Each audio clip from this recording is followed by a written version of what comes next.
I will talk about how can you disable product updates notifications on your Magicplan app. We'll go to figure out the solution on how you can do that on your app.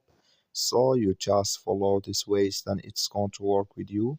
All you have to do inverse, you just go down here, you click on profile and account down here. So then it's going to take you to your profile. It's going to show for you like this. Then you click here on profile and account. So you come to next step here, it's going to show for you like this. You come here to product updates, clicking this sign or this color. Like you see color, it's gone, that's main product updates disable with us now. So that's all you have to do to disable it on your Magicplan app. So you just follow these ways, then it's going to work with you.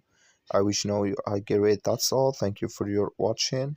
Don't forget to support us by liking, subscribe.